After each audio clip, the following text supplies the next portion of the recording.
So, ayan guys, papakita natin sa inyo. Ginawa natin yung CR. Yung tinalis namin guys. Bali, tapos na siya guys. May kabit na siyang bowl, saka laboratory. So, bali, nilagyan na rin siya ng dingding. Hindi natin na-videoan kanina guys. Yung paglagay ng ano, naka-dingding niya. Ayan guys, puro sa salamin. Ayan. Tapos na yung CR na ginawa namin. Ayan guys, yung pinaka-finished product niya.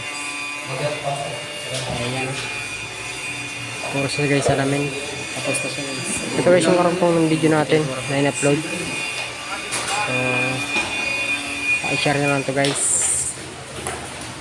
Sa mga di pa nakasubscribe sa channel ko, subscribe na kayo. Tsaka pindutin nyo na rin yung bell natin dyan para lagi kayong active sa mga video natin i-upload.